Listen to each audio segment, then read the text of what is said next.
What's going on? It's Fist. Bring another great edition of Call of Duty for me to you because that's what I do.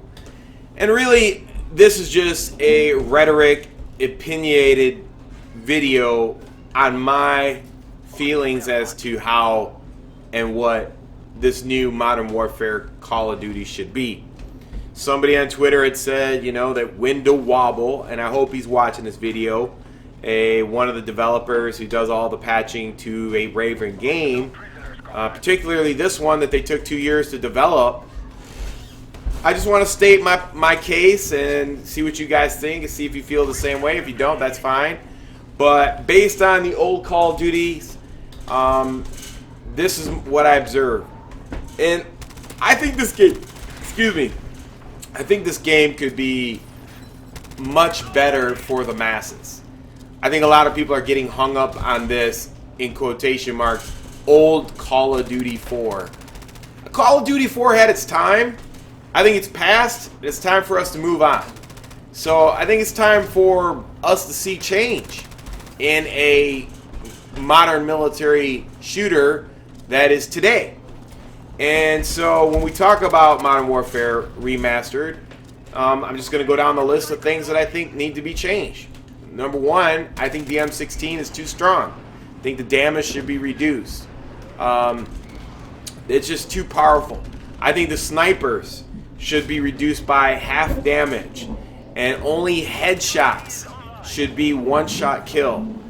Because the snipers and drag scoping and how fast they ADS, if a sniper sees you, and if you're not drop shotting or throwing smoke, you are dead. There's no way out of it. The sniper rifle is ADS one shot, and the drag scope is continuous across a linear plane in any direction that you can't escape it.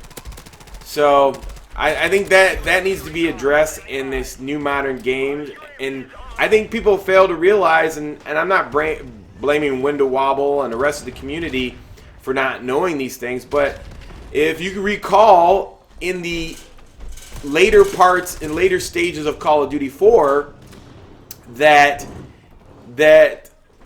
Juggernaut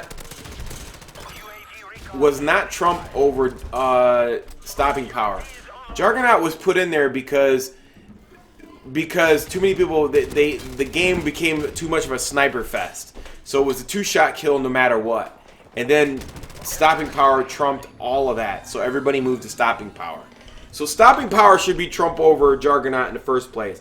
And the reason why I say that is because you don't want it to turn into a rush down sniper fest, and it's not good for the community. And if you're trying to bring this type of old school game back, you need a reference point. And the reference point isn't a pre-beta Call of Duty 4, or we don't need to be making the same mistakes twice if we're going to go back to this.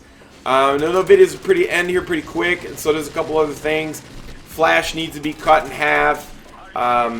They need to raise up the foot sounds, get rid of 3 times grenade, decrease explosive damage by 50%. So these are the things that need to be changed, and add new weapons to the game. We need new weapons. Go ahead and do it. Change Call of Duty 4 completely. I'm all for it. Because we want to move forward, you have to change things and make it better. This is 2016. This isn't 2005 or 2007, whenever Call of Duty 4 came out. So those are the big changes. I mean, and maybe flinching. Flinching needs to be reduced too. And another thing I want to point out is ground shaking. Ground shaking only happened when there was an airstrike. Now it's every grenade that's thrown, the ground is shaking. It's annoying. You want to put this game in a box where people are playing and having a good time, and there's some continuity to all the setups that are there. At the end of the day, if you don't change all these things, it's just going to turn into a sniper fest again. And other things as well. It's pretty boring. Until next time, it's your boy Fizz. Peace. There's my 2 cents. I'm out.